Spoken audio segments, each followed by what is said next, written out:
Hello students, welcome to Bhagarthi Biology classes. Today in this video lecture, we'll discuss another 30 MCQ questions from your second chapter of the biology, that is sexual reproduction in flowering plants. और बच्चों ये है हमारा दूसरा part. पहला part में हम 1 से लेकर 30 क्वेश्चन हम डिस्कस किए थे. अभी यहाँ 31 से लेकर 60 तक 60 क्वेश्चन जो है कंप्लीट हो जाएगा. So let's start the class. Here we have question number 31. Triple fusion in Capsula bursapastoris is fusion of male gamete with what? यहाँ पूछा गया है कि कैप्सुला जो प्लांट होता है, कैप्सुला में जो ट्रिपल फ्यूजन देखने को मिलता है, ये मेल गैमेट के साथ, और मेल गैमेट किसके साथ फ्यूज करने से ये ट्रिपल फ्यूजन होगा. बच्चों, हमें पहले से पता है कि जो ट्रिपल फ्यूजन होता है, ट्रिपल फ्यूजन में एक एंजियोस्पर्मिक प्लांट में जो ट्रिपल फ्यूजन होता है, क्या होता है यहाँ पर, जो एम्ब्रियो सैक होता है, इसका सेंटर में जो सेंट्रल सेल है, सेंट्रल सेल के अंदर 2 न्यूक्लियाई होते हैं. ये 2 न्यूक्लियाई के साथ जब मेल गैमेट वाला जो न्यूक्लियाई आके फ्यूज करेगा, तब मतलब तीन न्यूक्लियाई, 3 हैप्लॉइड न्यूक्लियाई फ्यूज कर जाएंगे. तो इसे हम क्या कहते हैं? ट्रिपल फ्यूजन कहते हैं. ठीक है ना. जो पोलन ट्यूब में आपको पता होना चाहिए कि जो पोलन ट्यूब में 2 मेल गैमेट्स होते हैं, 2 मेल न्यूक्लियाई होते हैं. इनमें से पहला वाला किसके साथ फ्यूज करता है? एग के साथ. वो उसे हम सिनगामी प्रोसेस कहते हैं. मगर ये दूसरा वाला जो सेकंड मेल गैमेट होता है पोलन ट्यूब में, ये इसका जो न्यूक्लियाई, ये मेल गैमेट और मेल न्यूक्लियस जो है, यही 2 एम्ब्रियो सैक के जो सेंटर में जो है सेंट्रल सेल, इसके पास 2 पोलर न्यूक्लियाई होते हैं. इनके साथ जब फ्यूज करेगा, तो ये जो फ्यूजन है, मतलब 3 सेल का जो फ्यूजन हो रहा है, 3 न्यूक्लियाई का, 2 पोलर न्यूक्लियाई और एक मेल गैमेट का जो न्यूक्लियाई, इनके 3 न्यूक्लियाई के साथ फ्यूजन हो रहा है, इसको हम क्या कहते हैं? Triple fusion. और ये जो न्यूक्लियस होते हैं, इन्हें हम सेकेंडरी न्यूक्लियस भी कहते हैं. बच्चों देखो, मैंने पोलर न्यूक्लियस के बारे में बता, पोलर न्यूक्लियस नाम लिया, मगर यहाँ पर ऑप्शन जो है, यहाँ पर पोलर न्यूक्लियस तो नहीं है ना. क्या लिखा है ऑप्शन सी? सेकेंडरी न्यूक्लियस है कि नहीं? तो इसका आंसर सेकेंडरी न्यूक्लियस होगा, क्योंकि जो पोलर न्यूक्लियस होते हैं, इन्हें हम सेकेंडरी न्यूक्लियस के नाम से भी जानते हैं. ठीक है बच्चों. तो इसका जो आंसर है क्या है? Option C, secondary nucleus. ठीक है. Okay. Question number 32. Double fertilization was first discovered in 1898 by dash in Fritillaria and Lilium. यहां पूछा गया है कि जो डबल फर्टिलाइजेशन प्रोसेस फ्रिटिलारिया और एक प्लांट जो लिलियम में, किसने डिस्कवर किए थे पहली बार? हमारे पास ऑप्शन है बच्चों, Nawaschin, B Strasburger, C Amici, D Focke. और इसका सही जवाब है नवासिन. ठीक है बच्चों. Okay. Let's move on to question number 33. यहां पूछा गया है, if an endosperm cell of an angiosperm contains 24 chromosomes, the number of chromosomes in each cell of root will be dash. ये एक रिपीट क्वेश्चन है, पहला पार्ट में भी था ये. ठीक है बच्चों. तो यहां पर पूछा गया है कि अगर एक एंजियोस्पर्म का जो एंडोस्पर्म सेल्स है, उसका क्रोमोसोम नंबर कितना है? 24 है. और हमें पता है एंडोस्पर्म सेल जो होता है, एंडोस्पर्म, इसका प्लॉइडी नेचर क्या होता है? ट्राइप्लॉइड बच्चों, 3n. तो एंडोस्पर्म का जो क्रोमोसोम्स होता है 3n, 3 सेट्स होते हैं. तो 3n का यहाँ पर कितना है 24। अगर 3n का 24 है तो n का कितना होगा हप्लॉइड 24 डिवाइडेड 3, इनका मतलब इसका मतलब ये है 8। हप्लॉइड क्रोमोसोम प्लांट का कितना हुआ हप्लॉइड क्रोमोसोम नंबर्स 8 हुआ। और यहाँ पूछा गया है कि the number of chromosomes in each cell of the root. Root का जो सेल है ये क्या है सोमाटिक सेल है, एक बॉडी सेल है जो कि डाइप्लॉइड होता है। डाइप्लॉइड का मतलब 2n। अगर 2n है यहाँ पर हमें n का वैल्यू कितना मिला 8, 2n मतलब 16। ठीक है बच्चों, सो इसका सही जवाब हो जाएगा 16, that is answer C. Clear. Next question, the cells of endosperm have 24 chromosomes. What will be the number of chromosomes in the gametes? अगर एंडोस्पर्म जो सेल्स है एंडोस्पर्म सेल के पास क्रोमोजोम 24 है, क्रोमोजोम्स मतलब वही 3n इक्वल टू कितना 24। What will be the number of chromosomes in the gamete. Gamete cell में पूछा गया है, मतलब हाप्लॉइड निकालना है और कुछ नहीं। एंडोस्पर्म जो होता है बच्चों ट्राइप्लॉइड होता है, मतलब 3n इक्वल टू अगर 24 हमें पहले से क्वेश्चन में गिवन है, मतलब इसका n कितना होगा बताओ n कितना होगा 24 बटा 3 मतलब 8 होगा कि नहीं। सो हाप्लॉइड 8, और हमें पता है कि जो गैमेट सेल्स होते हैं ये हाप्लॉइड होते हैं। सो ऑप्शन ये हो जाएगा बच्चों। ठीक है, okay. Next question number 35, true embryo develops as a result of fusion of. True embryo develops as a result of fusion of what and what, या गिवन है आंसर। ऑप्शन ए में है, ऑप्शन ए जो है यहाँ पर 2 polar nuclei of embryo sac.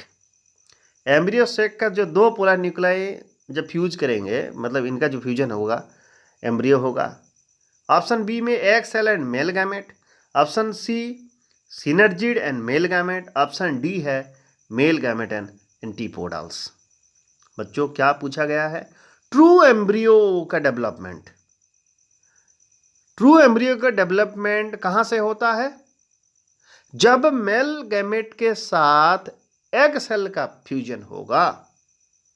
ठीक है ना, जब मेल गैमेट के साथ एग सेल से फ्यूजन हो रहा है तभी जो जाइगोट फॉर्मेशन होता है उसी जाइगोट से ट्रू एम्ब्रियो बनता है बच्चों। सो यहां पर आंसर कितना होगा, जो कौन सा होगा B, option B, that is egg cell and male gamete. Clear. Next question number 36, father of Indian embryology is. इनमें से कौन है जिन्हें हम फादर ऑफ इंडियन एम्ब्रियोलॉजी कहते हैं। Option A Panchanan Maheshwari, B Swaminathan, C R Mishra, D Butler. और इसका सही जवाब है बच्चों Panchanan Maheshwari. Question number 37, portion of embryonal axis between plumule and cotyledon is called.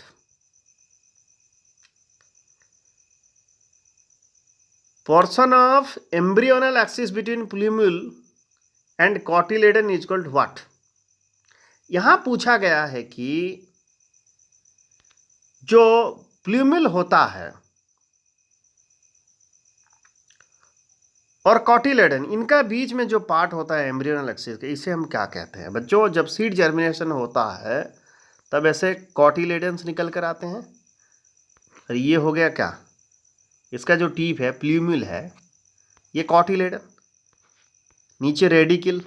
ठीक है ना, तो ये जो पार्ट होता है, ये जो पार्ट दिस इज कल्ड है क्या, ये पार्ट, ये जो पार्ट है प्लूम्यूल और कॉटिलेडन के बीच में जो पार्ट है इसे हम क्या कहते हैं, that is called as epicotyl बच्चों।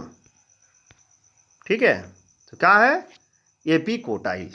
Question number 38, coleoptile and coleorhiza are the protective sheaths covering dash and dash respectively.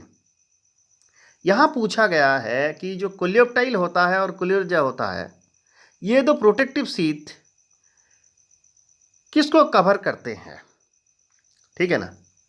हमने अभी देखा कि जब सीड्स का जर्मिनेशन होता है तो कॉटिलेडन निकल कर आएंगे, उसके साथ प्लूम्यूल और रेडिकिल। प्लूम्यूल का जो टिप होता है बच्चों, प्लूम्यूल टिप, प्लूम्यूल को कवर करने वाला एक कवरिंग होता है शील्ड की तरह, उसे प्रोटेक्टिव शीट कहते हैं। उसे हम क्या कहते हैं, कोलियोप्टाइल। मतलब कोलियोप्टाइल क्या है, covering shield of, covering of sheet of what, plumule. इस तरह जो नीचे रेडिकल जो होता है जिससे फ्यूचर रूट का फॉर्मेशन होता है, ये रेडिकल के टिप में भी एक कवरिंग शीट होता है, प्रोटेक्टिव शीट। उसे हम क्या कहते हैं, कोलियर्जा। रेडिकल का कवरिंग कोलियर्जा और प्लूम्यूल का कवरिंग कोलियोप्टाइल। समझ में आया बच्चों। सो इसका आंसर क्या होगा, पहला वाला प्लूम्यूल क्या किसको, प्लूम्यूल को कवर करेगा, और दूसरा जो है रेडिकल, मतलब ऑप्शन सी है, ठीक है। क्वेश्चन नंबर 39, इनमें से कौन सा एंडोस्पर्मिक सीड नहीं है, dash is not an endospermic seed. Castor, मेज और व्हीट, ये जो 3 सीड्स होते हैं इनके पास एंडोस्पर्म्स होते हैं, ठीक है। और जहां एंडोस्पर्म खत्म हो जाता है, एम्ब्रियो टोटल यूज कर लेता, उसको हम एक्स एल्बुमिनस सीड और endospermic seed, non endospermic seeds कहते हैं बच्चों। और यहां पर ऑप्शन जो है ए पी, ये नॉन एंडोस्पर्मिक सीड है, इसका सही जवाब है। Okay, question number 40, endosperm is completely consumed by the developing embryo in. इनमें से कौन सा मतलब सीड्स हैं जहां एम्ब्रियो कंप्लीटली एंडोस्पर्म को यूज करेगा। Option A pea and groundnut, option B maize and castor, option C castor and groundnut, option D maize and pea. और इसका सही जवाब है बच्चों option A, pea and groundnut जो होते हैं, यहां एंडोस्पर्म का टोटल यूज हो जाता है, ठीक है ना। Next question number 41, pollen grain is a dash, megaspore, microspore, microsporangium. Pollen grain बच्चों, पोलन ग्रेन जो है इसका एक टेक्निकल नेम होता है, उसे हम क्या कहते हैं, माइक्रोस्पोर। यहाँ पर आंसर 2 बार आ गया, बी होगा, मतलब 2 बार बी लिखा गया, माइक्रोस्पोर होगा आंसर, ठीक है। Question number 42, how many pollen mother cells should undergo meiotic division to produce 64 pollen grains.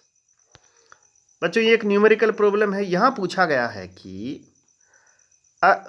64 pollen grains produce करने के लिए जो पोलन मदर सेल होता है, पोलन मदर सेल्स, कितने pollen mother cells meiotic division में डिवाइड करेंगे, मतलब मेयोसिस में डिवाइड करेंगे। बच्चों जब 1 पोलन मदर सेल 1 पीएमसी, एक पीएमसी मेयोसिस प्रोसेस में डिवाइड करता है, ठीक है ना।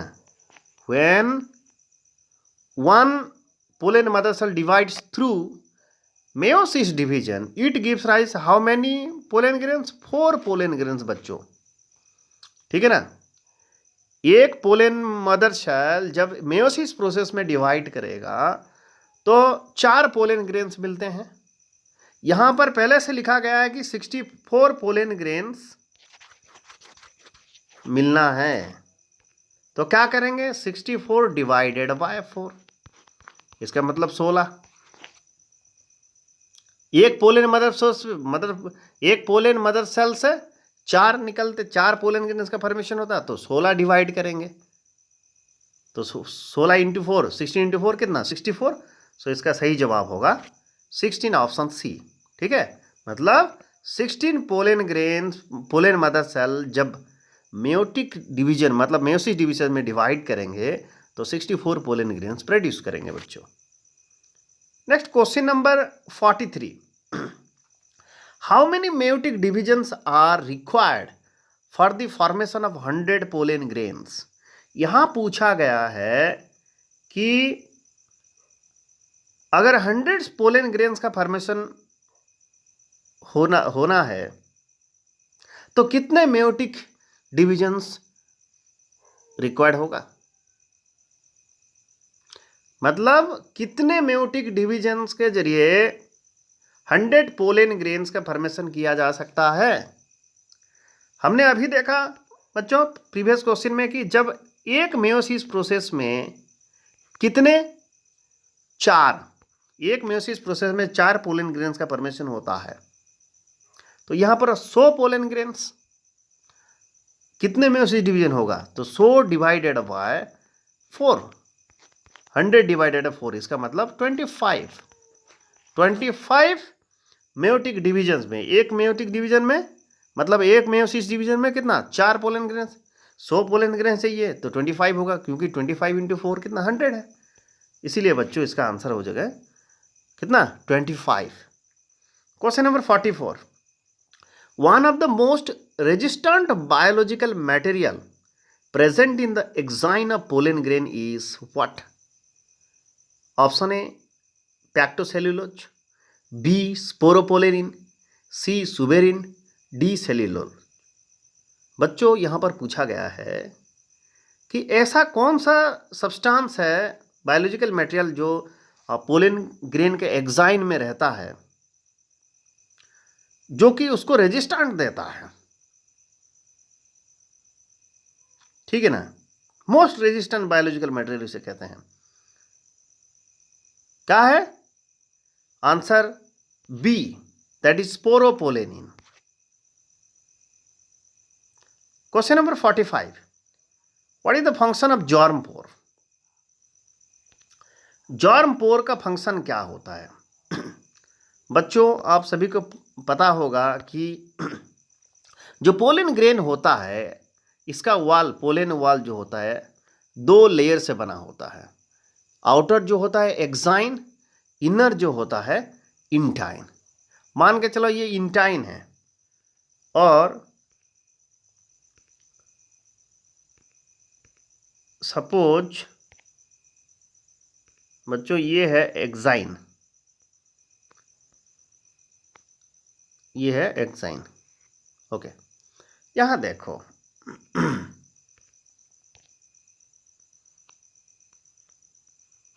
यहां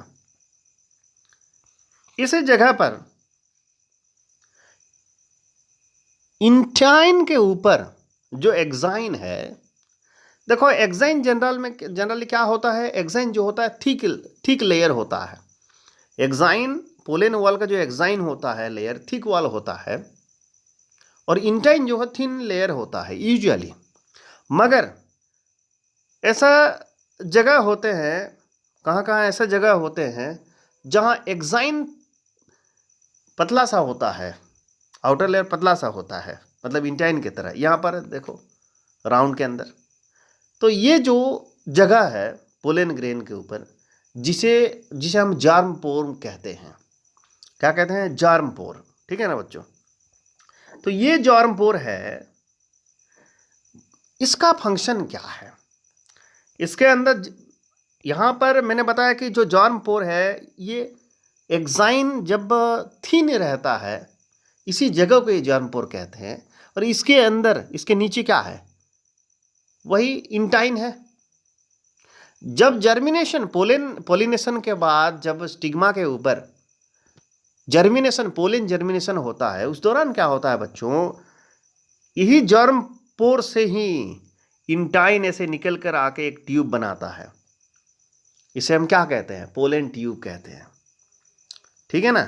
सो इसीलिए यहां पर आपको ऑप्शन सी दिख रहा है कि नहीं, इनिशिएशन ऑफ पोलन ट्यूब। इसीलिए इसका मेन फंक्शन जो है जर्म पोर का जो फंक्शन है इनिशिएशन ऑफ पोलन ट्यूब बच्चों, ठीक है,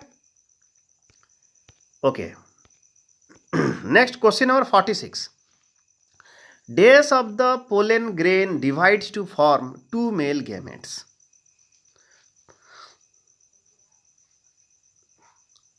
पोलन ग्रेन जो होता है उसका कौन सा हिस्सा डिवाइड करने से 2 मेल गैमेट्स का फॉर्मेशन होता है? Option A vegetative cell, B generative cell, C microspore mother cell, D है नॉन ऑफ दीज। बच्चों, जो पोलन ग्रेन होता है जब सैड होता है, सैडिंग करता है, मतलब एंथर से निकलता है, उस दौरान two celled, generally two celled होता है, ठीक है ना, टू सेल्ड स्टेज में निकलता है। तो अगर टू सेल्ड स्टेज में ये सैडिंग हो रहा है, इसका मतलब ये हुआ कि इसके अंदर एक ऐसे छोटा सेल होता है जिसे जनरेटिव सेल कहते हैं, और ये बड़ा वाला सेल जो है अपना, ये इसको हम वेजिटेटिव सेल कहते हैं। और बच्चों, यहाँ पर जो जेनरेटिव सेल है, यही जेनरेटिव सेल बाद में फिर से डिवाइड करके 2 मेल गैमेट्स बनाता है, ठीक है बच्चों। सो यहीं से पता चल रहा है कि जो पोलन ग्रेन के अंदर जो जेनरेटिव सेल होता है, ये डिवाइड करके 2 मेल गैमेट्स का फॉर्मेशन करता है, इसीलिए आंसर बी, ठीक है बच्चों। Question number 47, the 3 cells found in a pollen grain when it shed at 3 cell stage are. यहां पर पूछा गया है कि जब पोलन ग्रेन 3 cell स्टेज में उसका सेडिंग होता है, एंथर से निकलता है, तब जो 3 सेल्स क्या क्या होते हैं? बच्चों, अभी हमने डिस्कस किया कि अगर 2 सेल्ड स्टेज में है तो क्या है, इसके अंदर एक छोटा सा सेल होता है, क्या, जेनरेटिव सेल, और ये बड़ा खुद ही, और ये बड़ा जो लार्जर सेल है, ये क्या है, ये लार्जर सेल है वेजिटेटिव सेल, इसके अंदर एक छोटा सेल होता है जो जनरेटिव सेल होता है, ठीक है। मगर ये 2 सेल स्टेज है। जब 3 सेल स्टेज हो जाता है, यहाँ पर क्या होगा, ये जो क्या है, जनरेटिव सेल है, ये फिर से 2 मेल गैमेट्स, जो पोलन ट्यूब का फॉर्मेशन होता है, यहाँ पर 2 मेल गैमेट्स का फॉर्मेशन करता है ये जनरेटिव सेल। तो जनरेटिव सेल से 2 मेल गैमेट, और ये बड़ा लार्जर जो है, क्या है, ये वेजिटेटिव सेल है बच्चों। सो इससे हमें पता चलता है कि 2 मेल गैमेट्स और एक वेजिटेटिव सेल, ठीक है बच्चों। तो इसका आंसर हो गया, कहाँ है, बी, एक vegetative cell, 2 male gametes, 3 cell stage अगर है, ठीक है बच्चों। Very very important question. Next question number 48, megasporangium along with its protective integuments is called what. आसान सा क्वेश्चन है कि मेगास्पोरेंजियम जो होता है, उसका जो इंटेगुमेंट्स होता है, कवरिंग, इंटेगुमेंट के साथ उसे हम क्या कहते हैं, क्या कहते हैं बच्चों, ओव्यूल कहते हैं, ऑप्शन बी, ठीक है। Question number 49, mature ovules are classified on the basis of funiculus if micropyle comes to lie close to the funiculus, the ovule is termed as what। यहां पूछा गया है कि बच्चों, कि जो ओव्यूल होते हैं, ओव्यूल का जो क्लासिफिकेशन होता है, फ्यूनिकल के पोजीशन के बेस पर होता है, ठीक है ना। और यहां पूछा गया है कि अगर एक ओव्यूल का माइक्रोपाइल फ्यूनिकुलस के सामने आ जाता है, तो ये किस तरह का ओव्यूल है बच्चों। जिस ओव्यूल में माइक्रोपाइल फ्यूनिकुलस के साथ, मतलब आमने सामने होता है, ये देखिए, ये जो है, this is what, this area is called as what, ये है माइक्रोपाइल, क्योंकि ये इंटेगुमेंट है, ये फ्यूनिकुलस है। तो फ्यूनिकुलस और ये क्या है, यहाँ पर जो है फ्यूनिकुलस, ये माइक्रोपाइल, ये है माइक्रोपाइल, और ये फ्यूनिकुलस आमने सामने है, तो क्लोज टू ईच अदर। इस तरह यहाँ क्या हुआ है कि जो ओव्यूल है इन्वर्टेड हुआ है, इन्वर्टेड, ठीक है। इन्वर्टेड ओव्यूल जो होता है, उसका एक टेक्निकल नाम होता है एनाट्रोपस ओव्यूल बच्चों, इसीलिए इसका सही जवाब होगा बी, ठीक है ना।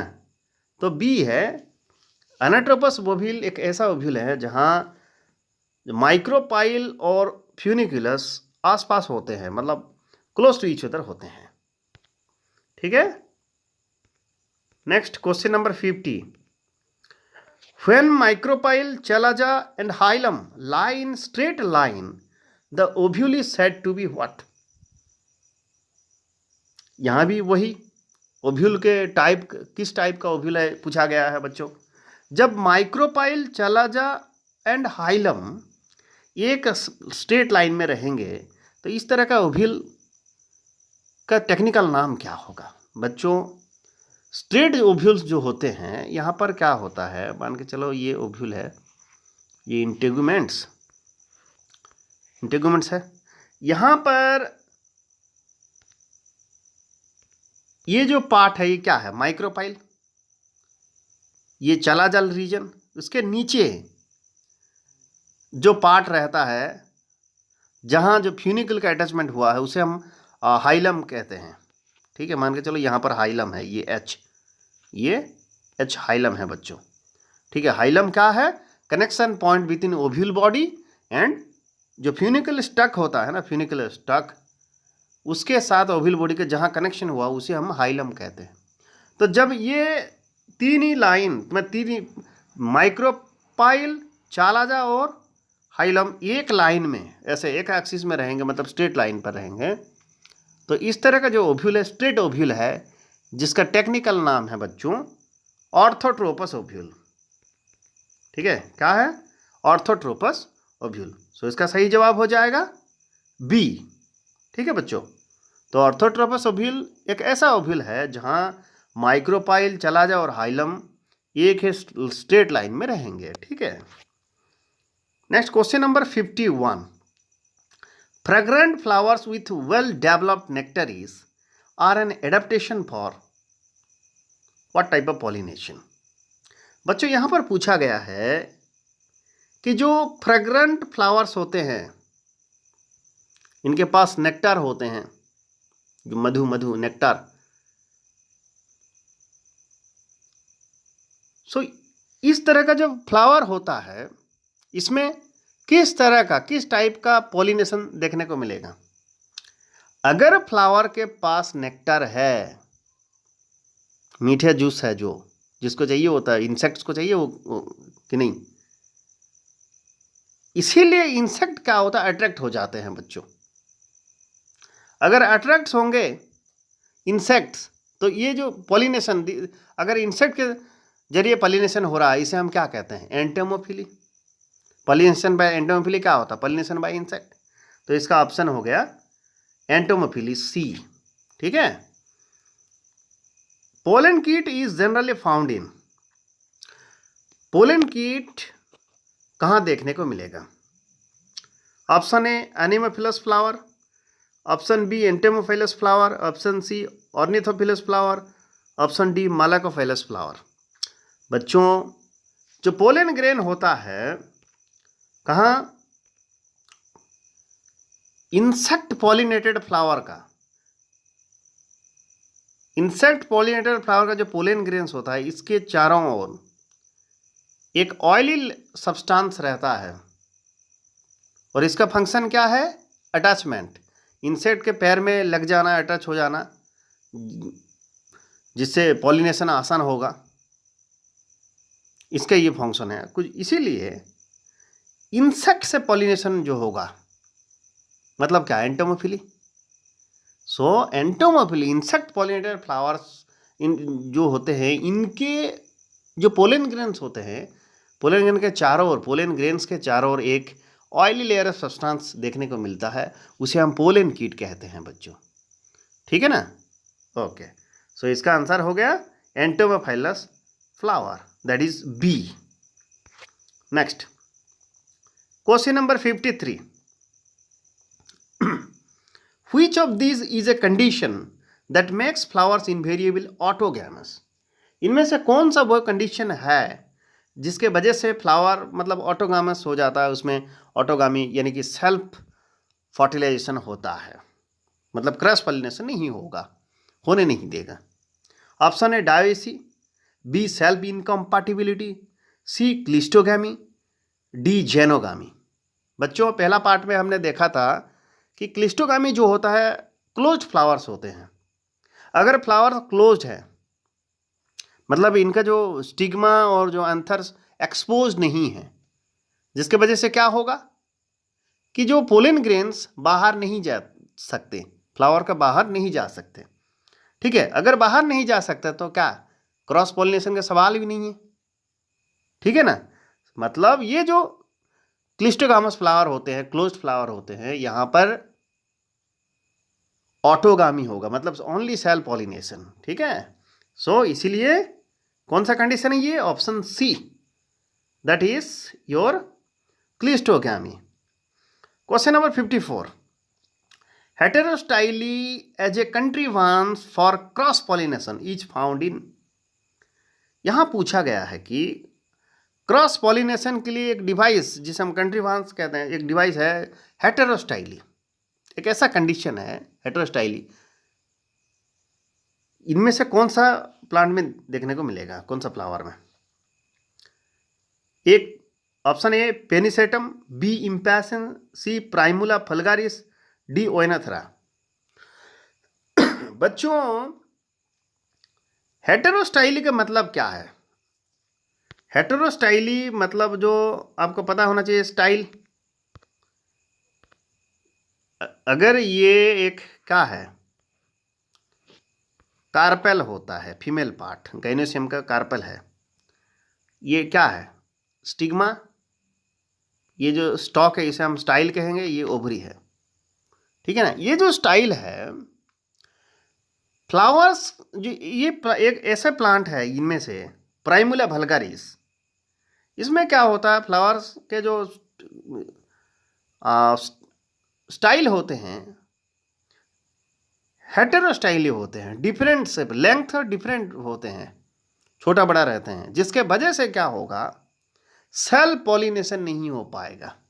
ठीक है ना, और ये जो लेंथ का छोटा बड़ा होना हेटेरोस्टाइली स्टाइल का, इसके वजह से क्या होगा,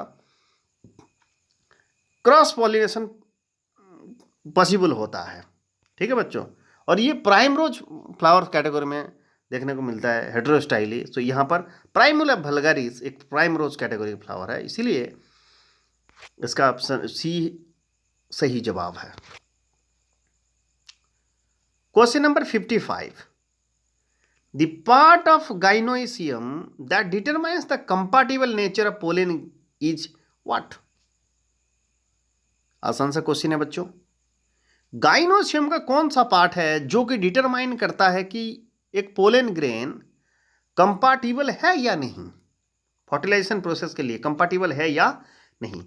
हमने अभी एक डायग्राम ड्रा किए थे कि ये अगर कार्पेल है, कार्पेल मतलब पता है फीमेल पार्ट, और एक फ्लावर में जितने भी कार्पल्स होते हैं सबको मिला के गाइनोसियम कहते हैं। ठीक है, कार्पेल किस एक फ्लावर में एक हो सकता है, एक से ज़्यादा भी हो सकता है बच्चों। एक अगर कार्पेल है मोनोकार्पेलरी, दो बाई कार्पेलरी, मल्टी कार्पेल, ऐसे फ्लावर्स हो सकते हैं। मतलब गाइनोसियम है टोटल कार्पेलरी को मिलाकर हम कहते हैं फीमेल पार्ट्स। ठीक है ना, तो यहाँ पर जो कार्पेल है हमारे पास, इसका जो टीप है इसे क्या कहते हैं, स्टिग्मा, और ये स्लेंडर स्टॉक है इसे स्टाइल कहते हैं, ये ओवरी है। तो यही स्टिग्मा ही वही पार्ट होता है गाइनोसियम का, जो कार्पेल का फीमेल पार्ट का, जो डिटरमाइन करेगा कि इसके ऊपर गिरने वाले जितने भी पोलन ग्रेन्स है वो कंपैटिबल, फर्टिलाइजेशन प्रोसेस के लिए कंपैटिबल है या नहीं, ये बताएगा। सो इसीलिए यह हमारे पास आंसर हो गया a, option a, that is stigma. ठीक है बच्चों, नेक्स्ट क्वेश्चन नंबर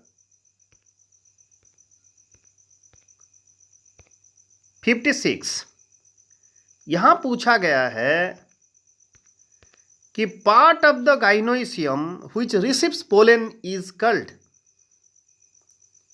गाइनोसियम जो होता है फीमेल पार्ट, उसका कौन सा पार्ट पोलन ग्रेन रिसीव करता है? अभी हमने देखा पॉलिनेशन जो होता है, पोलन ग्रेन आंथर से आके पोलन ग्रेन जो गिरते हैं किसके ऊपर, स्टिग्मा के ऊपर। स्टिग्मा क्या होता है बच्चों, स्टिग्मा जो टीप होता है कार्पेल का, यानी कि फीमेल जो पार्ट होता है इसका टीप में गिरते हैं, इसलिए ऑप्शन ये B. Understood? Okay, next question number 57, growth of pollen tube towards embryo sac is.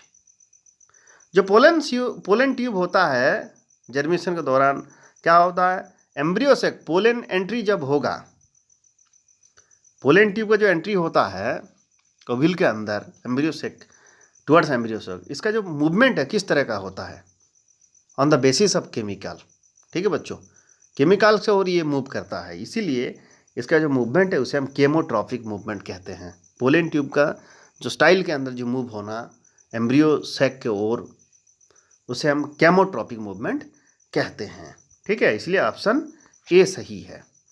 Question number 58, during the process of fertilization the pollen tube of pollen grain usually enters the embryo sac through. यहाँ पर पूछा गया है कि fertilisation process के दौरान जो pollen tube का एंट्री होगा कहाँ, किसके अंदर, ओव्यूल के अंदर। ओव्यूल के अंदर एम्ब्रियो सैक है, पहले ओव्यूल के अंदर, उसके बाद एम्ब्रियो सैक के अंदर। तो कौन सा एंट्री जनरल एंट्री होता है, मतलब ज़्यादातर देखने को मिलेगा। बच्चों मान के चलो कि ये है हमारे पास ओव्यूल, ठीक है, this is the ovule here we have, और यहाँ पर जो पोलन ट्यूब है अगर माइक्रोपाइल होकर अंदर एंट्री करता है पोलन ट्यूब, तो इस तरह का जो पोलन ट्यूब एंट्री है इसे हम क्या कहते हैं, पोरोगामी। ठीक है बच्चों, मतलब entry of pollen tube through the micropyle, that is called as porogamy. ठीक है बच्चों, और दूसरा जो है अगर चालाजाल ओर से एंट्री हो रहा है पोलन ट्यूब का, इसे हम क्या कहेंगे, चालाजोगामी, चालाजोगामी। ठीक है, और तीसरा जो है थर्ड टाइप का, अगर पोलन ट्यूब इंट्यूगमेंट्स को पेनिट्रेट करके अंदर जाएगा, इसे हम मेजोगामी कहते हैं।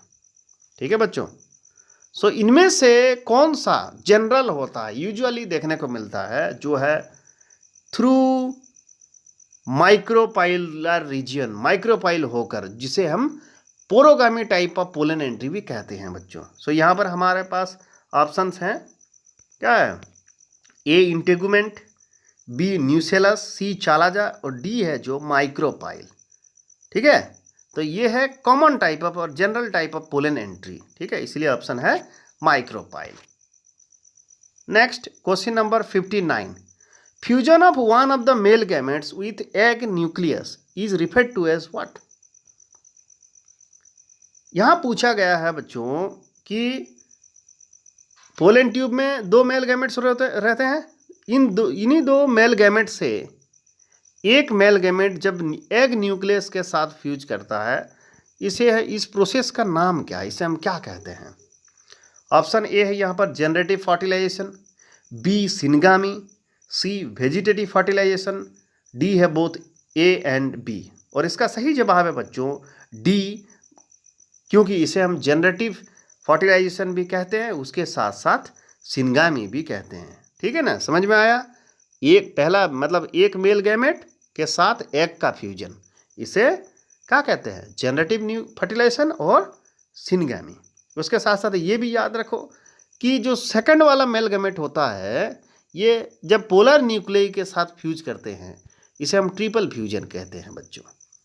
ठीक है, तो इसीलिए यहाँ 59 क्वेश्चन के लिए आंसर जो है डी। ठीक है, okay. Last question, the total number of nuclei involve in double fertilization in angiosperm are. क्या पूछा गया है, एक ट्रिकी क्वेश्चन है कि जो डबल फर्टिलाइजेशन होता है एंजियोस्पर्म में, डबल फर्टिलाइजेशन में टोटल कितने, कुल मिलाकर कितने न्यूक्लियाई इन्वॉल्व रहते हैं। बच्चों अभी हमने बताया कि जो सिनगामी प्रोसेस होता है, मतलब सिनगामी क्या है, फास्ट फर्टिलाइजेशन। सिनगामी जो होता है फास्ट फर्टिलाइजेशन, यहाँ पर एक मेल गामेट मतलब एक न्यूक्लियाई, एक न्यूक्लियस और एक न्यूक्लियस के साथ फ्यूजन, मतलब N+N 2 न्यूक्लियस, ठीक है ना, 2N। सिनगामी प्रोसेस में दो न्यूक्लियस का फ्यूजन होता है, एक मेल न्यूक्लियस और दूसरा एग न्यूक्लियस, ठीक है बच्चों। सेकेंड फर्टिलाइजेशन जो होता है जिसे हम ट्रिपल फ्यूजन कहते हैं, यहाँ पर क्या होता है, एक मेल न्यूक्लियस जो मेल गैमेट से आया हुआ मेल न्यूक्लियस और दो पोलर न्यूक्लियाई जो सेंट्रल सेल में होते हैं एम्ब्रियो सेक के सेंटर में, और फीमेल जिसे हम फीमेल गैमेट भी कहते हैं। एम्ब्रियो सेक के सेंटर में जो सेंट्रल सेल होता है उसके पास दो पोलर न्यूक्लियाई होते हैं, दो पोलर न्यूक्लियाई प्लस एक मेल न्यूक्लियाई, तो कितना हुआ, तीन हुआ कि नहीं। सो सिनगामी में दो न्यूक्लियाई और ट्रिपल फ्यूजन में कितना, 3, तो टोटल कुल मिलाकर कितना हुआ 5N, 5 न्यूक्लियर, मतलब डबल फर्टे। सिनगामी एक फर्टिलाइजेशन प्रोसेस है और ट्रिपल फ्यूजन भी और एक फर्टिलाइजेशन है, इसीलिए डबल फर्टिलाइजेशन हो गया। तो डबल फर्टिलाइजेशन में कुल मिलाकर 5 न्यूक्लियाई इन्वॉल्व रहते हैं, ठीक है बच्चों, इसलिए इसका आंसर सही जवाब है डी। क्लियर। तो ठीक है बच्चों, ये था हमारा सेकंड पार्ट, आपका जो sexual reproduction in flowering plant chapter है एनसीईआरटी का सेकंड चैप्टर, इसका सेकंड पार्ट था। और हम लेके आएंगे लास्ट पार्ट जो पार्ट थ्री में इसका जो एमसीक्यू हम ख़त्म कर देंगे, इम्पोर्टेंट एमसीक्यू क्वेश्चन, ठीक है बच्चों। अगर आप हमारे चैनल पर नए हैं तो सब्सक्राइब कीजिए, जिसके वजह से जब नया वीडियो डाला जाएगा, पब्लिश किया जाएगा, तो आपके पास नोटिफिकेशन पहले आ जाएगा बच्चों। Okay, thanks for watching.